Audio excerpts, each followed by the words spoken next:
This was all a figment of his imagination. And the Oceanside Blade newspaper published his stories on a week. The headline, big, black, bold letters. And I think he got so much enjoyment out of that. I think it was just a piece of work. Welcome to Season 2 of the Knife Wife podcast. I'm Suz, here with my husband, Bob Terzuola. We're professional creatives and entrepreneurs who live, love, and work together. We share our stories to find ourselves in others. P.S. This podcast has little to do with knives.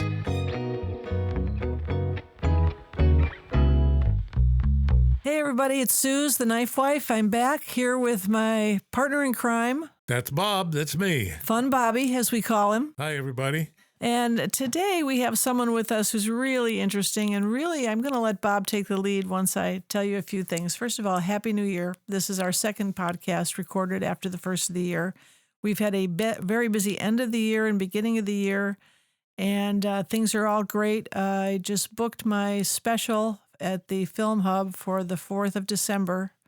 And so I got to come up with a lot of material, but you guys have been real supportive. And I got another couple shows coming, and I'm going down to Atlanta with Fox, Honest Fox Media at the end of the month. And I'm going to get to meet some of my heroes and some of the people that I think are incredibly funny. And I hope they think I'm funny too. I'm not performing. I am just sitting and filling a seat and happy to do it. Bobby, you got a show coming up. And February 1st. California Custom Knife Show. Right. And It'll be in Anaheim. Yep. And I've got some things I'm doing too, which I'll on my website or Instagram, I'll post those dates. And what else? So here we are with a break from toxic media, continuing to ask questions no one asks. And we're still a sexagenarian and a octogenarian, a couple of old farts. That doesn't mean that I have 8 arms and legs, by the way. I just want everybody to know that. And so I appreciate everybody for putting up with us. And what else can I say? It's we're here. And today we have Kristi Hawthorne, which when I first saw her name, she sounds like she's in the studio with us too. She sounds like a character in an English novel. And Kristi Hawthorne lived at 13 Pansy Lane. And anyway, I mean, she sounds like, at least for my history of reading. So I loved her name at the beginning. And then I found out she's doing a podcast. She started a podcast called Coastal Crimes. And I love crime. And I love I really like the brains of like when they interview them, when they don't kill themselves first, when they're actually in jail and they have these psychologists come and they record the interviews with these crazy people. I love it. I could just eat it for breakfast. Without further ado, I'm introducing Kristi Hawthorne. Oh, well, thank you so much for having me. I'm really honored to be here. Well, I was thinking about the Knife Wife, and I was thinking about true crime, and I'm thinking I'm gonna have to find some murder stories locally that have to do with knives. I mean, Don't look at me. What are you looking at me for? Because what kind of knife would you use? What would be your the choice? most common is? What? A kitchen knife. 85% of all knife murders are done with kitchen knives. Is that right? Right. Like a steak knife or a butter knife? Not a butter knife. Like something you chop your vegetables with. In fact, is it England where they're grinding off the tips of all knives now? It's in England, yes. Isn't that the craziest thing? Anyway, so Kristi is amazing. She's a local historian and a historian. She's written 2 books. Am I correct? Mm-hmm. She is the president of the Oceanside Historical Society. Years ago, I had a house that I put on the historic register. And of course, I didn't know what I was getting into, that they wanted to know everything I did to the house. And I used to call them the Hysterical Society, yes, which they did not appreciate, I'm sure. But, they had to make sure my house stayed a certain color and I used the right, I was fixing up an old porch and they wanted to make sure that the scroll work was that of the time. And I showed them, they said, no, that's too modern. This is your house. Anyway. And I had a very historic house in Illinois, and it was owned by Colonel Holcomb and his wife, and she was a school teacher. And there was a schoolhouse that looked just like my house, just about, I don't know, there were no blocks. This was in the country, maybe a quarter of a mile away, that looked like some people would come to my house. They say, there's a little one down the street. I said, that's the one-room schoolhouse. Anyway, so I learned a lot. I found out my house was part of the Underground Railroad. Wow. Yeah, when we moved a radiator, we found the plumber that was there. He said, "Do you have walnut floors?" And I said, "No, I don't have." He goes, "Well, you do here." And so he said, "Can I go in your basement?" And he happened to be also a house historian. And he went in my basement, and we found that he said, "There's a secret room here that we didn't know." And we were sure we're going to get money, we're going to get gold, we're going to get jewelry, we're going to get all nothing. There was nothing. It was an empty secret room, not the kind you want. But anyway, so Kristi, when we met her at this mixer we went to, she and Bob, the two history nuts, started talking about the Zodiac killer. And I didn't know until today there's one on the West Coast and one on the East Coast. I mean, couldn't they think of I don't know who came first, but couldn't the other one, couldn't they think of another name? Anyway, it seemed like it's a great name for a murderer. It is. Anyway, and I'm, from Chicago where, John Wayne Gacy, my friend, they dug up their patio because they were sure he had people there. They came to their house. The police showed up with bulldozers and whatever one day and just started digging up her yard and her patio and nothing. Wow. So I love crime. Anyway, so Kristi pretty much focuses on the history and the coastal crimes as her thing. So when I asked her some questions, she said, she told me about a woman named Laura Troiani. Some Italian woman.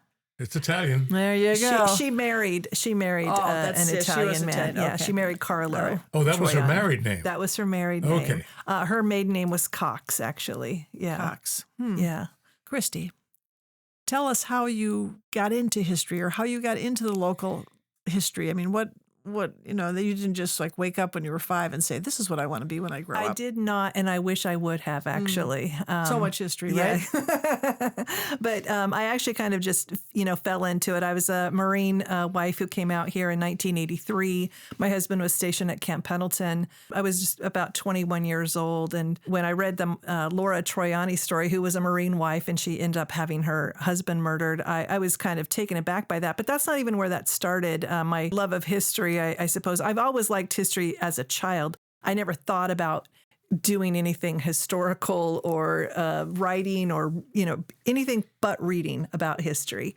But when I was 25 years old, I got a job as a secretary. We used to have secretaries a long time ago. Now we call them administrative assistants. But when I was in high school, I'm looking for one of those, by the way. Yeah. Please, I need one. We took shorthand. I took shorthand and typing. I mean, really? That was offered in school when I came from the Midwest. But I was going to, so I had secretarial training. And where did you come from in the Midwest? Lawrence, Kansas. Lawrence, I've been to Lawrence, Kansas. Yeah. Okay, I'm a little further north than that. Some people say southern Kansas is the South. Yeah. Because they have kind of a twang. Sure, a little bit, because I know when I went back to visit my family in Indiana, which is where most of my family is from, they thought that we talked country or southern. And I was like, what? I'm from Kansas. Have you been to southern Indiana? They talk pretty southern, too. Well, because they're very close to Kentucky. Yeah. Yes, and I'm from northern Indiana. Right. But fast forward to 1987, I was newly divorced and I needed a job, and I took a job as a secretary. You decided to divorce instead of murder? But yes. I made that choice also. And I don't mean to make light of it, but yes, no, we chose divorce rather than murder, rather than what Laura Troiani could have divorced, but she took the murder route. But I got involved with the Historical Society when I was 25. I went to a meeting, and I fell in love with Oceanside, the city that I was living in. I thought it was a military town, and I found out that there was actually it wasn't just a military town. There was history involved in it, and I listened to stories, and I really got enraptured with Oceanside history at 25 years old, and I joined the Historical Society, and I haven't looked back. I bet you were the youngest. I think I was. Because when I went to a meeting, I was like, whoa. I think I was 35 then, and I was way too young to be sitting there, but that's okay. And people were skeptical, like, who is she? What is she here for? And things like that. But I think I could say, prove, 30 some years later, almost 40 years later, that I really truly was interested in Oceanside history. Yeah, I'd say you've done your time. Yeah. So when I think about history now, with all the research I have done in almost 40 years, almost it's going on nearly 40, but I've gathered so many interesting stories. The coffee table history, yes, about the development and the history and the pioneers. This is all great for coffee table history, right? But in all of my research, I found people that you wouldn't want to add to a coffee table book. You wouldn't want to, advertise with the Chamber of Commerce. So I stored all of these little histories and stories and people in my back pocket, so to speak, and just remembered them. So when I started my blog, I think about 6 years ago, I thought, this is what I'm going to talk about. Yes, I still have the historic buildings and historic, interesting stories, but I started delving into true crime, and I won't even say it was crime. It was just interesting people that I think were a little bit wackadoodle, and people thought they were upstanding citizens, but little did they know that kind of thing. Okay. So, yeah, personalities. History, I do like architecture, but I don't care as much about how something developed, where buildings were built or whatever. I want to hear the stories of the people like you. Absolutely. Whether good or bad. Yeah. In fact, the worse, the better, probably for me, because people do amazing things that I couldn't have ever thought of doing in a million years. Right. And that's the interesting part to me. And it sounds like for you too. I see you have 2 books, which I think Bob will be getting one of those. I should have brought one. I apologize. Yeah. I'll bring one next time. Oh, well, he wrote a book too. Maybe you can exchange books. Although I don't know if you want to make a knife. A book on knives? Make a knife, Here's a knife how to make a knife for a true crime. That's your next book, Bob. Maybe we shouldn't give her a book like that. Well, no. No. Anyway, so you've been, the head of the Historical Society for over 20 years. You must have seen a lot of stuff just in the history of that. Yes. So I'm no longer the president. I did serve as president for 20 years or more. Now I'm the director. It's a paid position for as long as we can raise money. So it's very tenuous. But how do people give you money? How do they give you money?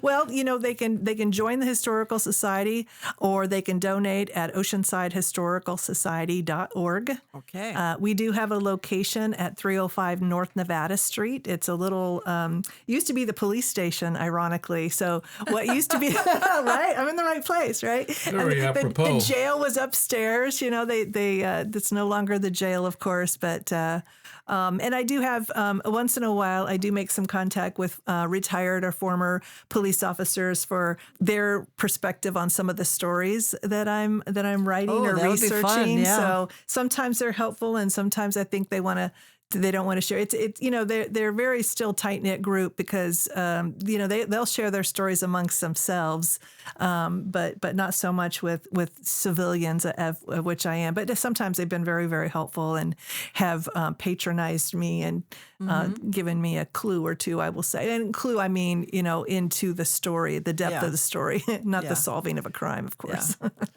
Are there a lot of unsolved crimes now that you bring that up in Oceanside? There are. There's more recent ones, but the Zodiac, the one we'll call the Zodiac, there are similarities. The Zodiac was back in 1962. There's one in, I think it was 72, but there's more recent ones. I think it was in 89, the murder, the kidnapping and murder of Leticia Hernandez. A little 6-year-old girl was taken, and that remains unsolved. They found her body months later, taken out to the desert area, if you will, not the high desert, but inland certainly. And they've never solved that crime. The police believe it's someone local, and I think they know who it is. They just don't have enough to take it to trial. Because there was no DNA back then, right? So Right. that now if you're a criminal, the first thing, if I'm arrested, I said to Bob, if I'm arrested for a violent crime, order the DNA test if I didn't do it. Yeah. So there's a teacher. I don't know if she was an active school teacher or a retired school teacher. Her murder has gone unsolved, and that was more recent. I want to say maybe the 2000s. There was a lady who was murdered, I believe, off the 600 block of South Coast Highway. Back then, they might have called it South Hill Street, but I think they found her in the alleyway. That remains unsolved. And there's currently the Oceanside Police Department has no cold case detective. And when I started doing research, your next job. yeah, I know. well, please sign me up. I mean, deputize me, please. Yes. I am a really good researcher, though. I mean, I don't leave any stone unturned because half of the fun to me, or the interest, is finding all of the information out, right? But so they did have a cold case detective. He was part-time. And when I brought the Ray Davis murder to him, and I contacted the police department, I go, hey, I found this murder. I don't think it's been solved yet. I haven't been able to find any newspaper articles where you guys made an arrest. And Is Ray Davis the teacher? Ray Davis, actually, no, we're going back to the Zodiac, the similarities to the Zodiac murder. So Ray Davis was a taxi cab driver.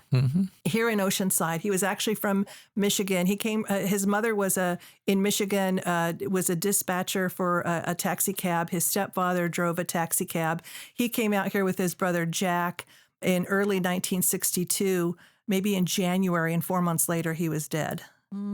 He was driving a taxi in downtown Oceanside, and the Oceanside Police Department got a phone call. An anonymous person said, and I'll paraphrase, I'm going to commit a crime that you won't be able to solve. And hung up. And of course, the desk sergeant probably just writes a note like, okay, what would you say to that? I'd go like, okay, whatever. But makes a note of it. And 24 hours later, they find Ray Davis murdered in the alley of the St. Malo neighborhood, which is a very exclusive neighborhood in South Oceanside along Pacific Street along the beach. He was shot once in the back of the head. And his taxi cab was not on location. He was just dumped in the alley. They found the taxi cab about 1.5 miles south, parked nearer to the train station more than anything. And then the next day, the police department gets another phone call saying, I'm the guy who called earlier. Remember me? Yeah, I killed that cab driver, and now I'm going to go after a bus. Well, the police took it so seriously that they published that information to the paper instead of keeping it to themselves, because they thought this guy was serious. He proved himself right the first time. Camp Pendleton took it so seriously, they put military police on the buses that were going in and out of Camp Pendleton, and the city buses that ran the regular route, they had an armed guard on that as well. That alone made national news. They took it very seriously. That was the AP took that story, and that made a number of papers across the country. They never heard from the guy again. They made a couple arrests, but the fingerprints were not a matches. They made arrests for a couple of times because young Marines were robbing cab drivers. Well, Ray Davis was not robbed. He had money in his pocket and money in his wallet. This was just simply probably a thrill kill for no other reason. Nothing in his cab was taken. And did they think he was shot in the cab? Yes, he was shot in the cab.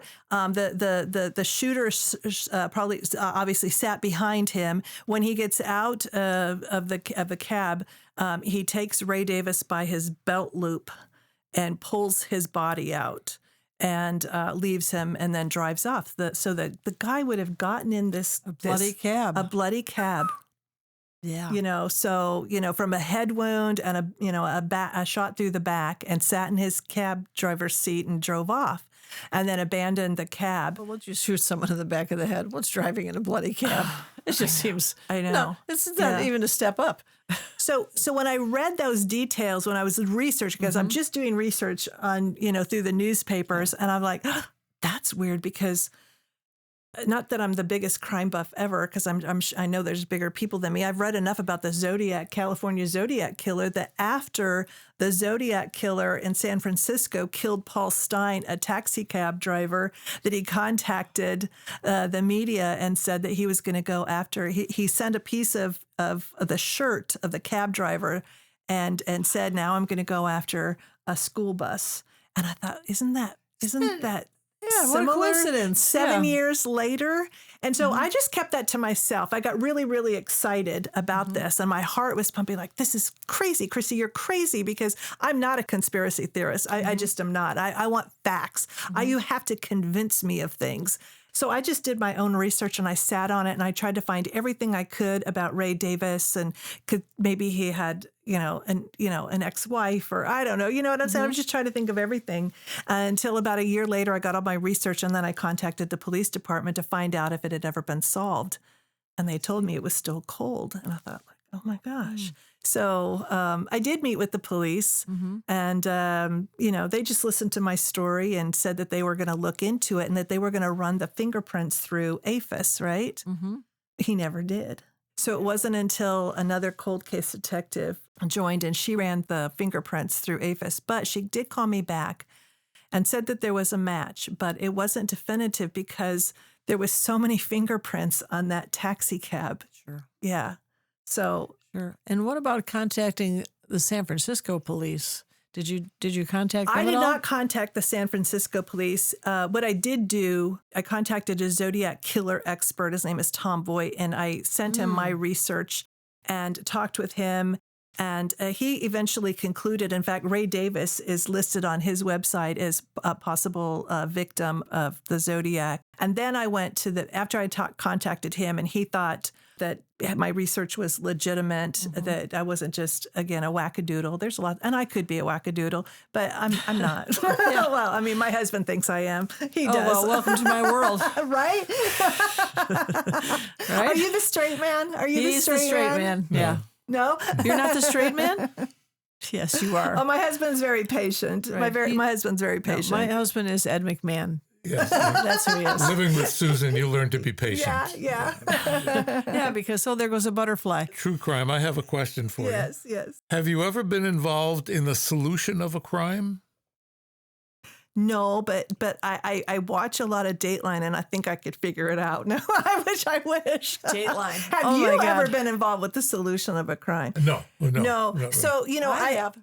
Have you? I have. Oh, I can tell you the story. Do tell. Okay. So years ago in Glenview, Illinois, hello, Glenview, where Helen Brock lived, of the Brock Candy family. okay, I was Her gonna house say. was painted butterscotch yellow with white shutters. Aw. She didn't give great Halloween candy. We thought she was going to give great, but anyway, she was a big animal lover, and there was a guy called Silas James, and he was a known sort of a horse trader. I'll call him that. And Jane, I think was the last name, Silas Jane, which sounds like something out of a book, right? Doesn't that sounds like a character in a movie.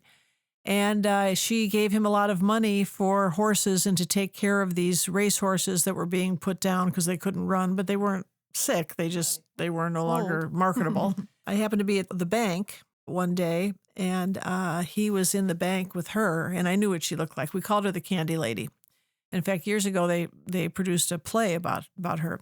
I saw her with him, and I thought, wow, they don't really go together. He looked kind of smarmy, but my father, I said, that's Helen Brock. And he said, really? How do you know her? I said, I took her treated at her house. And so, and she had a lot of dogs. And she was an animal lover. And so then I was in our local hardware store, and her houseman had come in before she was missing, actually. And he bought this big meat grinder. And then he had to order the meat grinder. This was a large meat grinder. And I didn't know that was her houseman until after she went missing because he was in the paper. But I saw this guy buying this giant meat grinder, and I thought, I wonder what he's doing. I mean, we were in a suburb. We're not like, he didn't have cows or pigs or something to grind up. What was he grinding up? Never thought of it again. Then she went missing, and she was supposed to be getting on a plane and never got on the plane. You should look up this. It's a really great story. When she went missing, it clicked in my mind, and they showed the houseman. So I was probably, 14. I don't know how old I was. It was early teens. I went to the police station and said, and of course now the detective was the former youth officer of our high school. I mean, he couldn't find truant kids. I don't know how he was going to find Helen Brock.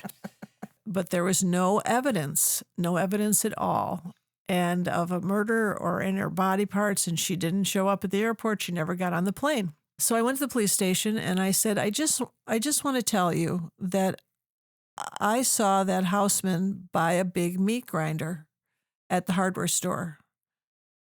Do you think she could have been ground up? And this police officer looked at me like I was the murderer. I mean, he was like, what was this kid?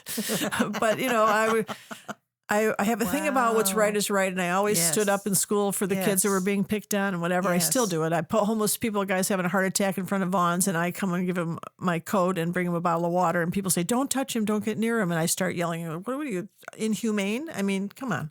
The Glenview police could not solve this because there's no murders in Glenview. I mean, maybe there had been 2 the whole time it's existed. So it went unsolved. And I have a funny part of the story. So they turned her house into one of those decorators' houses where each interior designer has a room of the house.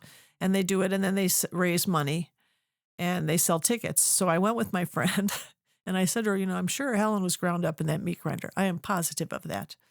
So the police did go check it out. And indeed, I knew the guy who owned the hardware store. He said, I know you told them about the meat grinder. And I said, I did. And I said, I knew you would back me up. And so we went to this house, I was dying to go in the house because I was looking for Helen. I mean, I looked for Patty Hearst first. I was looking for Helen. And so I go into the house with my friend, and we go through the whole house, very boring, all decorated. But you went in the front door and you went out the kitchen door, and in the back door, there was this 2 dog bowls with like ground food in it. And I looked down at the dog bowl. I said, "Hi, Helen." And my friend laughed. And years later, Silas Jane was in prison, and he told someone, and then it all added up with the meat grinder, and he ground her up. They didn't believe They ground her up. you. No. Did you testify? No, I didn't have to testify anywhere. You just Nothing. confessed. I just watched from afar. You put 2 and 2 together. It just didn't make sense, having known her for years and trick-or-treated at her house, that she would just disappear out of nowhere. Right. And then I had seen her in the bank with this guy, and I told the police I saw her in the bank. Well, they couldn't really put them together, but I think the houseman and he conspired to do this.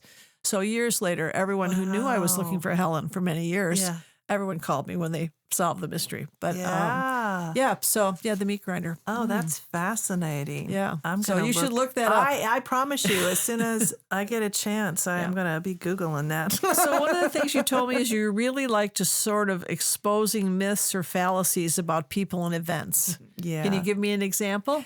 Well, so there was this man, Dr. Joseph James Markey, who came to Oceanside in the 1930s. And he was a doctor, probably just general practice. Later he was an eye doctor, but I'm not really sure what kind of doctor he was. I know that he had a medical license. Oh, I was just about to ask that. I do know this. But fast forward to the 1940s, he claims to have gone over to Spain and discovered and met someone by serendipity who gave him a map, a treasure map, if you will, that indicated where gold was buried in the San Luis Rey Valley. And so I don't know how this happened, how Mr. Markey went over to Spain, just happened to find someone who said, "Hey, psst, are you from California? Or are you from Oceanside? Do I have a map for you?" Oh boy, do I have a map for you. And this man gave him a map, and he came over. Markey came back over to the United States or to Oceanside and started saying that he knew where this gold was buried. It was $10 million worth of gold, by the way. And my question is, why haven't you come over and dug it up yourself? That would be my first question. And why wouldn't anybody question that, right? Right. So for years, for the next almost 40 years, Dr. Markey kept perpetrating these stories that were in the headlines of the Oceanside paper, taken up by the Los Angeles Times, taken in by San Diego Union. And every story that he had was almost more fantastic than the next one.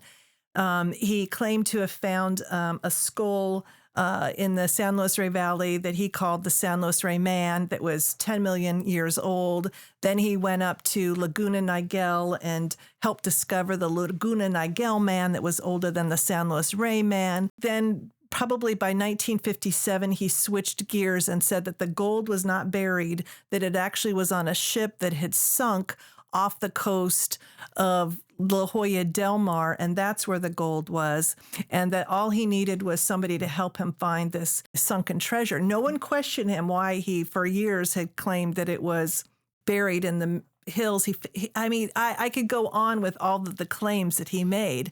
Like he went on vacation again to Spain and met another guy and said, no, it's in the boat. Right. Someone who really believed in all of his claims said that he was the real Indiana Jones. And when I read that, I thought, this is enough. Enough red flags. What is the truth? So when I started at the Historical Society as the archivist and just doing research, I got a phone call and someone asked me, this was probably about 1988 by this time, and asked me if they had ever found the gold that had sunk off of Oceanside. And actually, Markey claimed it was La Jolla or Del Mar, but I had no idea what he was talking about. Well, no, you need to read up. You don't know anything about this. You need to do your research because there's gold. Well, I started doing I went to the library and I looked through the microfilm. I was looking through newspapers. And even at 26 by this time, I was like, what? This sounds like just a bunch of hoo-ha. But people, you know what I say when I hear something like this, I smell tuna. That's what everyone who knows me knows. When someone's telling me something, I just say, I smell tuna. Something's not right. You can borrow that next time you run into that. I smell tuna. Thank you. So I did a bunch of research, but I kind of just, left it where it was at because really still people really do. People in Oceanside and treasure seekers, which there are a lot of treasure seekers across the world, have caught wind of this story because it was perpetuated for so long. People really want to believe. And so they would get mad at me for trying to dispute, all of the claims. One of the things he found in the valley of the San Luis Rey was a grave of a bunch of skulls. And what he did with this grave then immediately, and it was around petroglyph rocks, he took a can of paint with a paintbrush and painted over these quote unquote historic petroglyphs that would have been, hundreds, if not thousands of years old. He painted them to enhance them. He erected a headstone where these supposed conquistadors were buried. And then he put a picket fence around. And no historian, archaeologist would do someone with a brain. No, would do any of this. So one of the pictures he has was a skull. He's in a cave with a bunch of skulls, and he's holding one. And then it got reprinted in a newspaper. He said one thing was he was like Tahiti finding this. He was an archaeologist, right? And then another picture, he was in a cave somewhere else. Well, it was the same picture that it was just reversed. Yes. Well, someone in the San Diego actually in the 1970s saw that. Finally, they started doing their research and called him on it. And he was so upset that someone actually was skeptical then of all of his claims.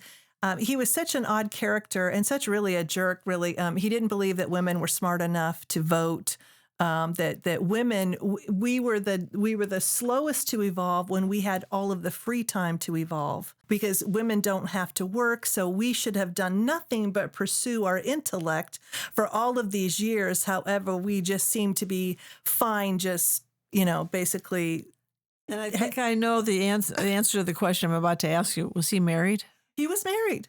Whoa. He was married. Who signed on for that? And the headline said, when he said that women were not smart enough to vote, the newspaper article said, and Mrs. Markey just like smiles and nods her head. And I was like, is Mrs. Markey like, I don't know, abused in some way? Yeah. I mean, emotionally, mentally, yes. But so anyway, I took a number of years to do a lot of research and just debunk Mr. Markey and all of his claims, one by one by one, and like really expose his thoughts on Native Americans because he said that the local Native Americans, they didn't have their own language. They sat in their own filth. He was just so derogatory about Native Americans. Now, this was in the 50s where you probably could be, right? Because cowboys and Indians portrayed on TV, they said, ugh, and that kind of thing, right? This one syllable word or whatever like that, but very, very derogatory about women, about the Indians. He wrote for True magazine, like this men's magazine, which is kind of probably scandalous, and he wrote about the Indian sex life, about how they were these Indians were incestuous. It was just really, really horrible stuff. Mm-hmm. This was not a man to be admired. and put on a pedestal. And all of his claims, I think, were just man. garbage. He was a con man. Yes, he was. He was. For no reason. I don't know if he made any money for no reason other than just because he could. You know, there are people out there who like to con people, and maybe there's nothing in it for them. They just because they can. There's always something in it for them. It's celebrity.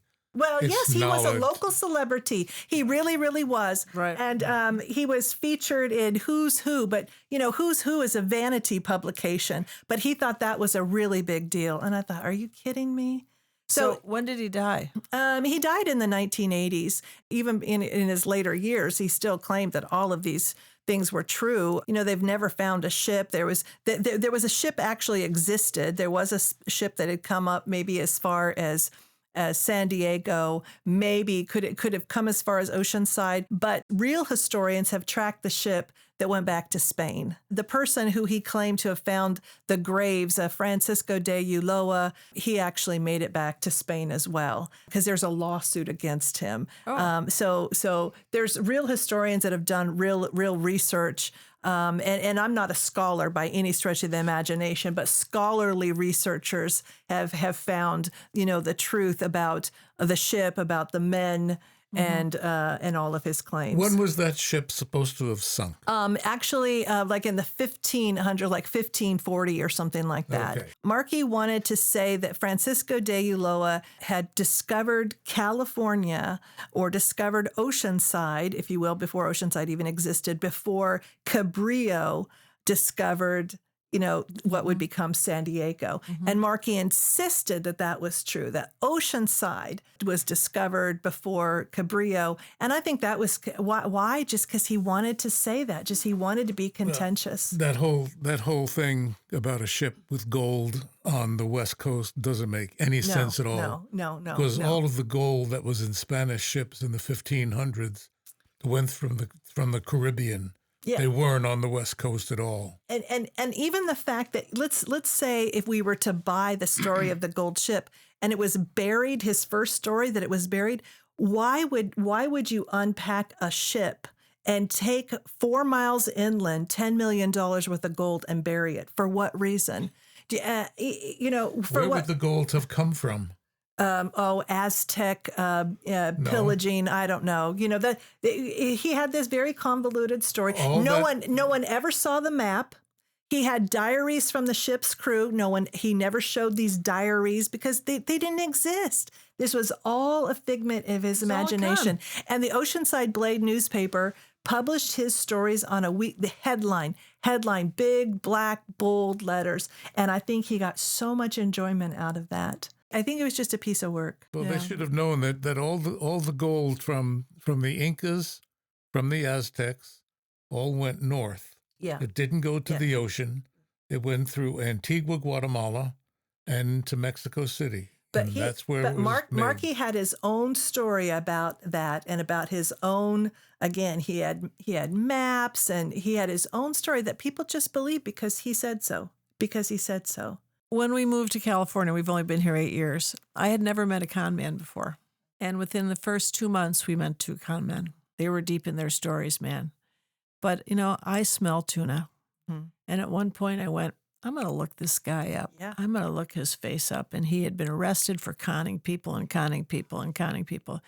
So I would love to do another episode. You must know local con people. I would love to do another episode. And I think Bob we have to go to dinner or something and talk more of this because we could go on and on. I mean, you have so much. So you have a lot for your podcast. Yeah. You do. And amazing stories. I mean, I just love it. Anything on Netflix or on the internet that has a story about con men, I watch it all because I had never met a real con man until I moved to beautiful Southern California where I was just at a storyteller's workshop and wow, did I meet some of the people that, you know, California, they say is full of fruits and nuts. Well, this was a room full of them. And this one guy told me he could tell what I was going to say, what was going to come out of my mouth before I did it. I don't know what it's called. It's called a clay or something. I'm going to do a whole comedy routine on it because it wasn't about the storytellers. They were wonderful. But there were some interesting people, like a lady who was saying the rocks talked to her and cactus talked to her. And this guy who could who was this Claire, whatever, said to her, I want to go hiking with you. And I thought, perfect. Go right ahead. Anyway, so I would love to do another episode with you just about con men or con women. I don't know. There's probably lots of them. And I think we could have you on as a regular because, you've got some great stories.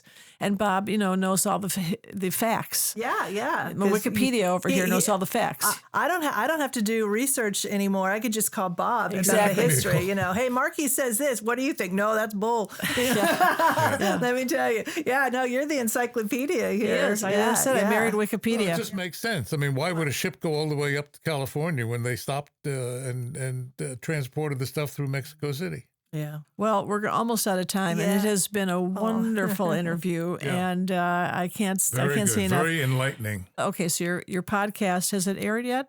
No, it hasn't. I'm hoping to soon. Hopefully, it's going to be released, and I know we need to get another couple episodes under our belt. But my co-host is Portia Copeland. She's not my straight man because we can't stop laughing when we're together, and we can't hardly be serious about it. But these are kind of serious topics, and I don't mean to make light of murder, although I think it is an industry that people find very entertaining.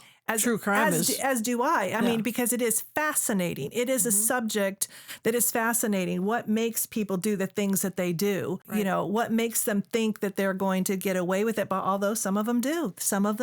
And so that's fascinating too. But Portia Copeland is my co-host. And so we've got to get together and do a few more. But so do you have guests that come on? Well, we haven't. Murderers. We've only done mostly murderers. My next question was, I would love, since Laura Troiani is released now, maybe Laura could be on our podcast. Oh my goodness, well, we didn't even get to her story. I would. I actually wrote her while she was still in prison and asked her if she would, and she ignored my letter altogether. Bob writes people in prison. He does. I wrote Martha Stewart in prison, and I sent her pictures of my chickens and said, someday you will be out. And you will be with your chickens again. And people thought I was nuts. But I have a letter from Martha Stewart thanking me. Yes, on Monogram Station. Monogram little card. Oh, my gosh. Anyway, wow. So I love the Martha. You two are fascinating. I was just wondering, what kind of people do you interview? Or will you be interviewing like police officers? Yeah, well, we haven't gone so far as to have guests. And I would love to have a police officer if I can. And again, they're kind of a tight knit crew, though. Yeah, so keep it close I don't to the know vest. I don't know if I can break that barrier down. I would love to have a law enforcement, a retired law enforcement come in and give me a perspective. They don't. The Oceanside no longer has a cold case detective. They do not. But they did before. They were part-time, and right now there's no one working on cold cases. Can they have a volunteer one? Because if they don't have to pay you, maybe you can get the job. I know. It'd be perfect for you. Anyway, I think so too. So tell us again how to reach you. You said at the beginning of the podcast. So if people want to reach you either with a story or something they know, or your website or Oceanside's website, tell us where to reach you. Yeah, so the Historical Society, Oceanside Historical Society, the website is oceansidehistoricalsociety.org. They can email me through the website. I also have a blog. It's historiesandmysteries.blog. And I do get a lot of contacts through my blog. So my stories about like Laura Troiani and the Ray Davis murder, and even Mr. Markey, the story of Markey is on my blog. And I have 66 stories on my blog. And I'm hoping to write more. But those are the kind of things I'd love to turn into podcasts because I've already researched them so thoroughly. I know them; they're ingrained in my brain, and I could talk ad nauseum like you can, because you're so well read and researched. You could talk ad nauseum about a number of subjects. Mm-hmm. Yeah, his wife is not so well read. She won't let me, but I can. Yes. Well, only fun subjects. Yeah. So, all right. Well, thank you for being with us. Me. You were wonderful. I think you're going to be a regular and I do know some law enforcement. Okay. So I'll see if I can make some hookups. And I always say the wrong word, but if I can come connections. Okay, that's better. To either be on the podcast. We're going to have a former DEA helicopter pilot on soon. He's a lot of fun. We're going to have we do everything here. Fun. We are interested, right, Bob, in so many things. I mean, when we moved to California, we had to get rid of books. I mean, not only did we have a library, but we also had our personal bookshelves. And now I'm down to one. And now we have a stack of books in our living room that we're starting to look like hoarders. The people I sell them don't give me any more books. And of course they give them, and I love them. So, but Bob's a big reader. I don't read as much as I listen now. I think that's changed for me. I used to be a big, big reader. Not so much now. I'm a listener. Anyway, well, thanks everybody for listening. I think you love Kristi as much as we did. And Kristi Hawthorne. Kristi Hawthorne came tripping along the heath with her basket full of posies. There we go. Perfect. And her By way of Kansas. yes, yeah, by way of Kansas and northern Indiana. Yes. Anyway, which is, close to my heart. But thank you, everybody. Thanks for listening. Thank you. Happy New Year. Arrivederci. Bye-bye.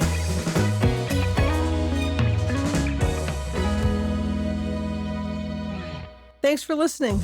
If you like what you're hearing, please share this with a friend and subscribe where you listen to podcasts. Support our efforts through Patreon at TheKnifeWife, and for all Terzuola goodness, go to terzuola.net. And remember, if you're not laughing, you're not living.